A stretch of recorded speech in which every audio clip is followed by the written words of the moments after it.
गुरु ब्रह्म महिमा अलेख शरण। नमस्कार दर्शक वृंद, आपण मानंकु आजिर राशिफल कार्यक्रम रे मु एस कुमार स्वागत जनाऊछि। प्रतिदिन निजर राशिफल जानिबा पई गुरुकृपा यूट्यूब चैनल को सब्सक्राइब करंतु और पाखरे थिबा बेल आइकन को प्रेस करी ऑल नोटिफिकेशन ऑन करी दियंतु, जहा फल रे आमे जेते बेले वीडियो अपलोड करिवो प्रथमे आपण वीडियो देखि पारिबे। आमर यही वीडियो रे आपण संपूर्ण पंचांग सहित मेष ठारू मीन पर्यंत 12 गोटी राशिर राशिफल विषय रे जानि पारिबे। वीडियो को दयाकरी शेष पर्यंत देखंतु। वीडियोटी भल लागिथिले वीडियो को लाइक करंतु एवं आपणक प्रियजन पाखु शेयर करी जणांतु। एबे आसंतु जानिबा आज दिनर संपूर्ण पंचांग विषय। आज 2025 मसीहा जून मास 3 तारिख मंगलवार, दिल्ली स्वराब्द सन 1432 साल, स्वाधीन भारताब्द 78 वर्ष, महिमाद 198 वर्ष। उत्कल गजपति श्री श्री गजपति दिव्यसिंहदेव महाराजांकर 68 अंक। सौरस्व ज्येष्ठ मास 20 दिन, चांद्रमते ज्येष्ठ शुक्ल पक्ष अष्टमी तिथि, रात्रि 2 घंटा 19 मिनिट पर्यंत। आजिर सूर्योदय विरजा क्षेत्र को 5 घंटा 9 मिनिट, वृष लग्न 3 दंड गते उदय। आजिर सूर्यास्त विरजा क्षेत्र को 6 घंटा 17 मिनिट, बिछा लग्न 3 दंड 34 लिता गते अस्त। आज सिंहचंद्र 60 दंड, पूर्वा फाल्गुनी नक्षत्र, शेष रात्रि 4 घंटा 49 मिनिट पर्यंत। आज जन्मित शिशुर सिंह राशि, क्षत्रिय वर्ण, नरगण। आज मृत व्यक्तिर 1 पाद पुष्कर दोष, शेष रात्रि 4 घंटा 49 मिनिट गते 2 पाद पुष्कर दोष। निषिद्ध खाद्य आज नड़िया भोजन निषेध अटे।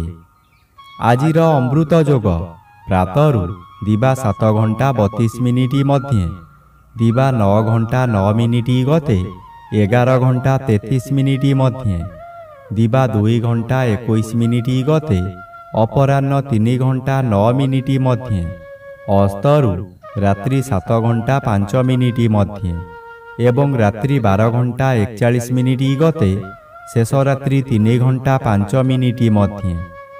आजिर महेंद्र जोग दिवा 11 घंटा 32 मिनिट गते 12 घंटा 21 मिनिट मध्य, दिवा 1 घंटा 9 मिनिट गते 1 घंटा 57 मिनिट मध्य एवं रात्रि 8 घंटा 4 मिनिट गते 10 घंटा 17 मिनिट मध्य। आजिर काल बेला दिवा 1 घंटा 24 मिनिट गते 2 घंटा 58 मिनिट मध्य। आजिर 12 बेला प्रातः 6 घंटा 47 मिनिट गते दिवा 8 घंटा 25 मिनिट मध्य। आजिर काल रात्रि संध्या 6 घंटा 38 मिनिट गते रात्रि 9 घंटा 1 मिनिट मध्य। आजिर राहु काल अपराह्न 3 घंटा ठारू 4 घंटा 30 मिनिट मध्य। आज कर्कट राशि और मकर राशिर घात चंद्र, घात नक्षत्र नाही। मिथुन राशि और कन्या राशिर घात तिथि, मकर राशिर घात 12। प्रिय बंधुगण, एबे आसंतु जानिबा मेष ठारू मीन पर्यंत 12 गोटी राशिर राशिफल विषय रे। राशिचक्र प्रथम राशि मेष राशि। आज मेष राशि जन्मित व्यक्ति मानक सकाशे पंचम स्थान रे चंद्र गोचर करुछंती, शुभ फल प्रदान करिवे। आपणक स्वास्थ्य उत्तम रहिबो। पूर्वरु जेउ माने हैरान हरकत करुथुले एबे आपण शांति रे रही पारिबे। पंचम गृह ज्ञान गृह होइथिबारु आपणकर विभिन्न ज्ञान वृद्धि हेबो। आपणक उपस्थित ज्ञान बलरे बहु बड़ बड़ विपदरु मुकुली जिबे। बहु कामरे हाथ देई आपण सफल हेबे। शुभ कर्ममान करिबे। एबे आसंतु जानिबा राशिचक्रर द्वितीय राशि वृष राशि विषय रे। आज वृष राशि जन्मित व्यक्ति मानक सकाशे जन्म रवि और चतुर्थ चंद्र उभय अन्य ग्रह द्वारा बाधा पाउथिबारु शुभ फल मिलिबो। कौनसी बंधुक द्वारा उन्नति पथरे आगेई चलिबे। हठात अर्थ व्यय हेले मध्य कौनसी ठारु अर्थ मिली जीवो। आपण खुशी रे रहिबे। मानसिक अशांति परिवर्ते मानसिक शांति मिलिबो। हठात कौनसी स्थानरु शुभ खबर पाई विदेश यात्रा करि पारंती। मनरे आनंद उत्साह भरी उठिबो। एबे आसंतु जानिबा राशिचक्रर तृतीय राशि मिथुन राशि विषय रे। आज मिथुन राशि जन्मित व्यक्ति मानक सकाशे तृतीय स्थान रे चंद्र गोचर करुछंती। शुभ फल मिलिबो। तृतीय चंद्र बलवान चंद्र। आपणक स्वास्थ्य रे उन्नति घटिबो। पूर्वरु थिबा रोगमान अपसरी जीवो। शरीरर तेज वृद्धि हेबो। जेउ कार्य करिबाकू चाहिबे तहिरे सफलता लाभ करिबे। हठात आपणकर कौनसी ठारु शुभ खबर पाई मनर बल वृद्धि हेबो।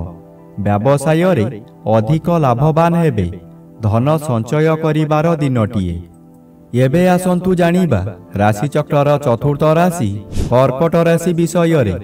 आज कर्कट राशि जन्मित व्यक्ति मानक सकाशे घात चंद्र भोग हेउछि। घात चंद्र सर्वदा अशुभ कराइब। घरे बाहरे प्रत्येक स्थान रे आपण अपदस्थ हेबे। बहु परिमाणर व्यय हेब। शरीर असुस्थ हेब। मथा विचलित रहिबा कारणरू रास्ता दुर्घटना मध्य होई पारे।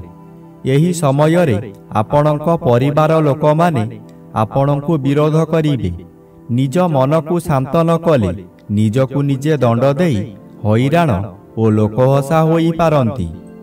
एबे आसंतु जानिबा राशिचक्रर पंचम राशि सिंह राशि विषय रे।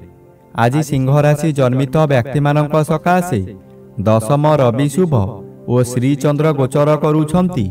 किछि शुभ फल मिलिबो। एही समय रे गृह रे किछि मांगलिक कार्य होई पारे।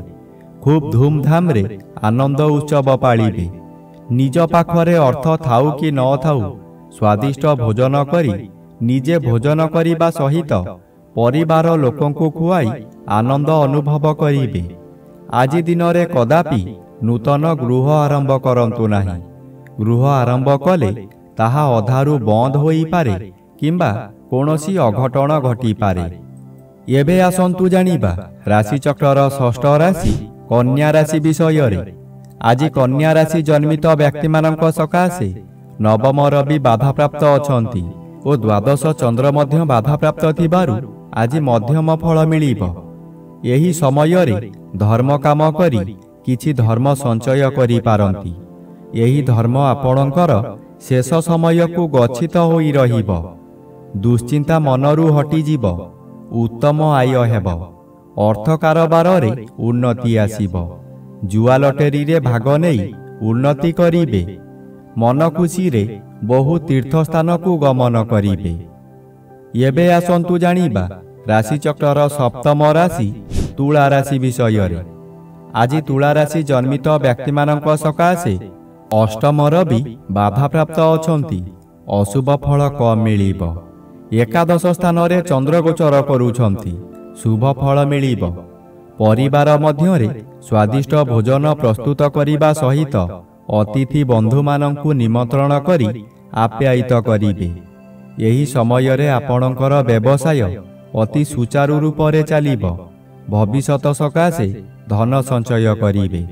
आपण जेउ व्यक्ति को चाहुथुले आज तांको सहित साक्षात होई पारे। एबे आसंतु जानिबा राशिचक्रर अष्टम राशि बिछा राशि विषय रे। आज बिछा राशि जन्मित व्यक्ति मानक सकाशे सप्तम रवि बाधा प्राप्त अछंती। अशुभ फल प्रदान करिबे नाही। दशम स्थान रे चंद्र गोचर करुछंती। शुभ फल मिलिबो। आपण आज बहु बड़ बड़ काम को खूब सहजरे करि पारिबे। उच्च सम्मानर अधिकारी होई पारंती। पूर्वरु जहा चाहुथुले ताहा आज पूरण करिबारे सफल हेबे। विभिन्न दिगरु प्रशंसार संवाद मान पाई आनंदित हेबे। ଏବେ ଆସନ୍ତୁ ଜାଣିବା ରାଶିଚକ୍ରର ନବମ ରାଶି ଧନୁ ରାଶି ବିଷୟରେ। ଆଜି ଧନୁ ରାଶି ଜନ୍ମିତ ବ୍ୟକ୍ତିମାନଙ୍କ ସକାଶେ ଷଷ୍ଠ ସ୍ଥାନରେ ରବି ଓ ନବମ ସ୍ଥାନରେ ଚନ୍ଦ୍ର ଗୋଚର କରୁଛନ୍ତି। ଶୁଭ ଫଳ ମିଳିବ। ନବମ ଚନ୍ଦ୍ର ଆପଣଙ୍କୁ ଶୁଭ କର୍ମ କରାଇବ। ଆପଣ ଯେଉଁ କର୍ମ ପୂର୍ବରୁ ଆରମ୍ଭ କରିଥିଲେ ସେ କାର୍ଯ୍ୟ ଏହି ସମୟରେ ପୂରଣ ହୋଇଯିବ। ପୂଜାପାଠ ଓ ଗୁରୁ ଭକ୍ତିରେ ମନୋନିବେଶ କରିବେ। କୌଣସି ଅନୁଷ୍ଠାନରେ ବହୁ ଆର୍ଥିକ ସାହାଯ୍ୟ କରିପାରନ୍ତି। ବିଭିନ୍ନ ମହଲରୁ ପ୍ରଶଂସା ମିଳିବ। ପରିବାରର ଗୁରୁଜନମାନେ ଆଶୀର୍ବାଦ କରିବେ। ଏବେ ଆସନ୍ତୁ ଜାଣିବା ରାଶିଚକ୍ରର ଦଶମ ରାଶି ମକର ରାଶି ବିଷୟରେ। ଆଜି ମକର ରାଶି ଜନ୍ମିତ ବ୍ୟକ୍ତିମାନଙ୍କ ସକାଶେ ଘାତଚନ୍ଦ୍ର ଭୋଗ ହେଉଥିବାରୁ ଆଜି ବହୁ ଅସୁବିଧାମାନ ଦେଖାଦେବ। ଏହି ସମୟରେ ଆପଣ ଯେଉଁ ସ୍ଥାନକୁ ଯିବେ ସେଠାରେ କଳହ ହେବ। ବିଭିନ୍ନ ପ୍ରକାର କ୍ଷତି ହୋଇ ଆପଣଙ୍କ ମଥା ବିଚଳିତ ହୋଇଯିବ। ରାସ୍ତାରେ ଯିବା ସମୟରେ ଆପଣ ଅନ୍ୟମନସ୍କ ହୋଇପାରନ୍ତି। ସାବଧାନ ନ ରହିଲେ ଯାନବାହନ ଦୁର୍ଘଟଣାକୁ ଏଡ଼ାଇ ଦେଇ ହେବ ନାହିଁ। ଏହି ସମୟରେ ଆପଣଙ୍କୁ ଗରମ ଜ୍ୱର ମଧ୍ୟ ହୋଇପାରେ। ଏବେ ଆସନ୍ତୁ ଜାଣିବା ରାଶିଚକ୍ରର ଏକାଦଶ ରାଶି କୁମ୍ଭ ରାଶି ବିଷୟରେ। ଆଜି କୁମ୍ଭ ରାଶି ଜନ୍ମିତ ବ୍ୟକ୍ତିମାନଙ୍କ ସକାଶେ ଚତୁର୍ଥ ରବି ବାଧାପ୍ରାପ୍ତ ଅଛନ୍ତି। ଅଶୁଭ ଫଳ କମ୍ ମିଳିବ। ସପ୍ତମ ଚନ୍ଦ୍ର ବାଧାପ୍ରାପ୍ତ ଅଛନ୍ତି। ଶୁଭ ଫଳ ବଦଳରେ ଅଶୁଭ ଫଳ ମିଳିବ। ପାରିବାରିକ ଅଶାନ୍ତି ଭୋଗିବେ। ସୁଖହାନି ଘଟିବ। ଗୃହ ମଧ୍ୟରେ ସ୍ୱାମୀ ସ୍ତ୍ରୀଙ୍କ ମଧ୍ୟରେ ମନାନ୍ତର ହୋଇଯିବ। ଅଯଥାରେ ପିଲାମାନଙ୍କ ଉପରେ ରାଗ ସୁଝାଇବେ। ଆପଣଙ୍କ ଆୟ କମିଯିବ। ଯାହା ଆଶା କରିଥିଲେ ତାହା ମିଳିବ ନାହିଁ। ମଥା ବିଚଳିତ ହୋଇପାରେ। ଦୂର ସମ୍ପର୍କ ବନ୍ଧୁଙ୍କଠାରୁ ଦୁଃଖ ଖବର ପ୍ରାପ୍ତି ହେବ।